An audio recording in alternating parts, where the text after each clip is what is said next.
வாக்குப்பதிவு எந்திரத்தில் வாக்களித்ததற்கு ஒப்புகை சீட்டு வழங்க கோரி நடைபெற்ற ஆர்ப்பாட்டத்தில் திருமாவளவன் கலந்து கொண்டு பேசினார். அப்போது வட மாநிலங்களில் போராட்டம் பற்றி எறிவதாகவும் அந்த நெருப்பை தென் மாநிலங்களில் பற்ற வைக்க தான் முயன்று வருவதாகவும் திருமாவளவன் குறிப்பிட்டுள்ளார். வட இந்தியாவிலே இந்த கோரிக்கை மிக வலுவாக பேசப்படுகிறது. பெரும் போராட்டமாக வெடித்து வெகுமக்கள் போராட்டமாக இன்றைக்கு மாறி வருகிறது. ஒருபுறம் விவசாய சங்கங்கள் டெல்லியை நெருக்கிக் கொண்டிருக்கிறார்கள்.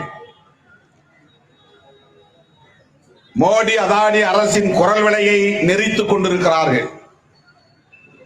ஒரு மாபெரும் நெருக்கடியை ஏற்படுத்தக்கூடிய வகையில் விவசாயிகளின் போராட்டம் வட மாநிலங்களில் வலுப்பெற்றிருக்கிறது.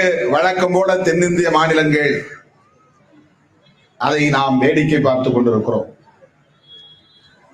அதே போல இந்த மின்னணு வாக்குப்பதிவு எந்திரம் கூடாது, அதை முற்றாக தூக்கி எறிய வேண்டும், வாக்குச்சீட்டு முறையே மீண்டும் வேண்டும் என்று வலியுறுத்துகிற போராட்டம் வட இந்திய மாநிலங்களில் வெகுவாக நடைபெற்றுக் கொண்டே இருக்கிறது.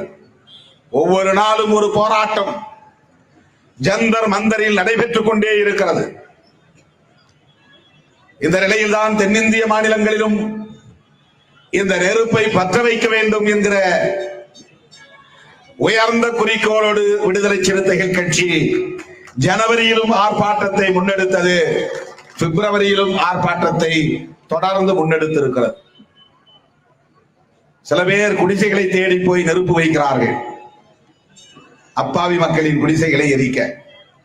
நாம் நெருப்பு வைக்கிறோம் சனாதன சங்கிகளின் சதி அரசியலை எரிப்பதற்காக, சாம்பலாக்குவதற்காக.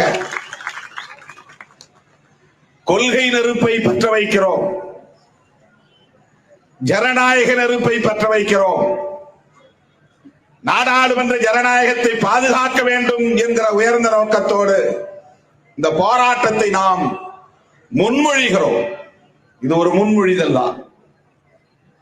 போன முறை நாம்